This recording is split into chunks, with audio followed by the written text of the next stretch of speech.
Saludos, apreciados amigos y hermanos que nos sintonizan a través de estos medios.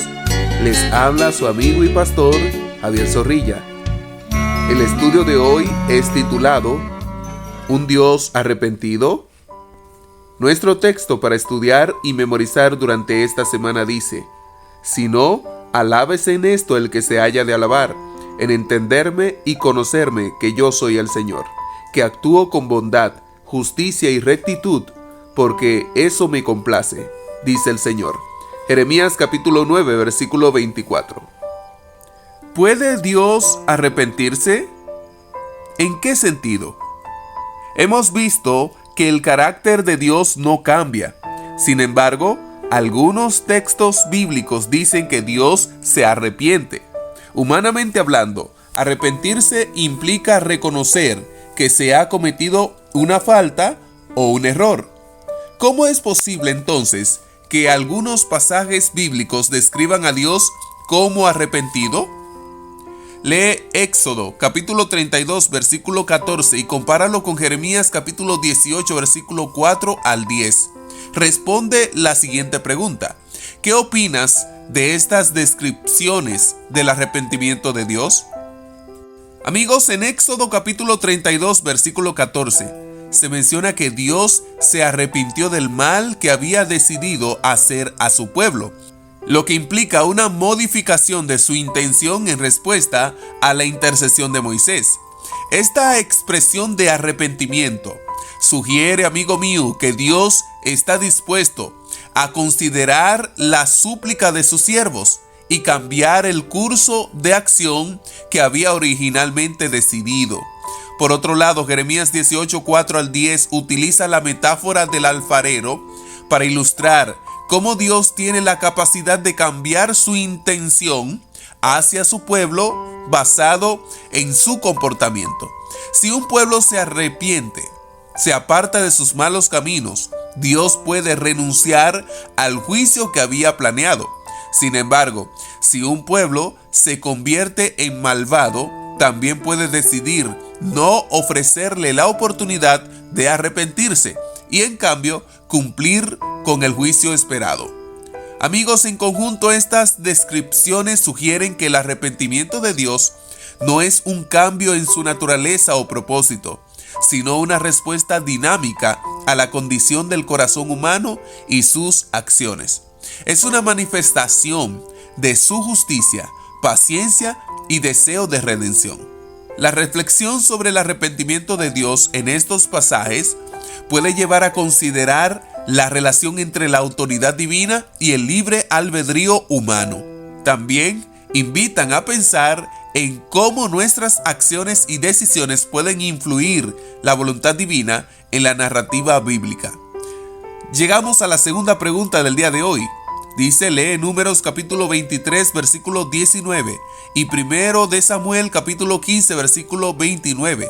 ¿Qué enseñan estos textos con respecto a si Dios cede o se arrepiente? Números 23, 19 dice: Dios no es hombre para que mienta, ni hijo de hombre para que se arrepienta. ¿Dijo él y no lo hará? ¿Habló y no lo consumará? Este versículo, amigo mío, enfatiza que Dios es fiel a su palabra y que nunca actúa con la inestabilidad que caracteriza al ser humano. Indica que su naturaleza y propósitos son constantes y que no cambia de opinión de la manera en que los seres humanos cambiamos de opinión. Por otro lado, 1 de Samuel capítulo 15 versículo 29 dice: Y también la gloria de Israel no mentirá, ni se arrepentirá, porque no es hombre para que se arrepienta. Aquí se enfatiza y se refuerza la idea de que Dios, al ser perfecto y soberano, no experimenta un arrepentimiento en el sentido humano. Claro que sí, mi amigo querido, Dios se arrepiente, pero no como el arrepentimiento del ser humano, por algún error o por un cambio de pensamiento. Este pasaje se refiere específicamente a la fidelidad de Dios en cumplir sus promesas y sus propósitos. En resumen, ambos textos subrayan que Dios no cede ni se arrepiente como lo haría una persona. Su naturaleza es inmutable y las acciones de Dios muestran su carácter integral y su propósito divino.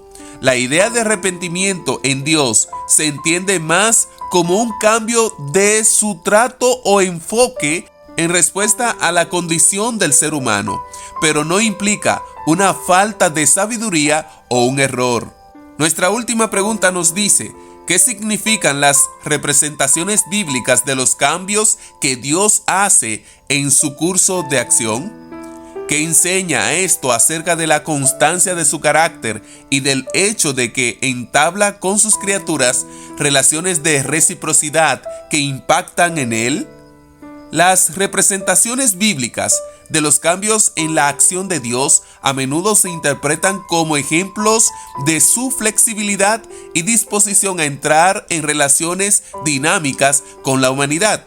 En diversos relatos, como la historia de Jonás o la intercesión de Moisés, se muestra que Dios puede cambiar su respuesta en función de las acciones y decisiones de las personas. Esto sugiere que, aunque Dios es constante en su carácter, está dispuesto a interactuar con sus criaturas de una manera que refleja su amor, justicia y deseo de redención. Este enfoque resalta algunos aspectos clave. Número 1, la constancia del carácter divino. Aunque Dios puede parecer que cambia su curso de acción, esto no significa que su naturaleza sea inconsistente. La Biblia presenta a Dios como un ser justo y misericordioso, lo que guía su respuesta a las circunstancias del momento. Su carácter es fiel y permanece igual, incluso cuando su manifestación parece cambiar. Número 2, relaciones de reciprocidad. La enseñanza de que Dios entra en relaciones recíprocas implica que la humanidad tiene un papel activo en su relación con Él. Las decisiones de las personas y su disposición a arrepentirse o actuar de manera correcta pueden influir en la respuesta divina. Esto muestra un Dios que valora la libertad humana y busca una conexión auténtica con su creación. Y número 3 y último, el impacto en la relación. Las narrativas que describen cambios en la acción de Dios pueden interpretarse como una invitación a los creyentes a entender que sus acciones tienen significado y peso. La capacidad de influir en el curso de la historia divina refleja la importancia del libre albedrío y la responsabilidad moral. Amigo mío, en resumen, los cambios en la acción de Dios, tal como se representa en la Biblia, enseñan sobre la constancia de su carácter y sobre la importancia de las relaciones recíprocas, subrayando que nuestras elecciones son significativas en el marco de la relación con el Creador. Gracias por la sintonía el día de hoy. Les esperamos mañana. No olviden compartir y suscribirse a nuestro canal. Dios les bendiga.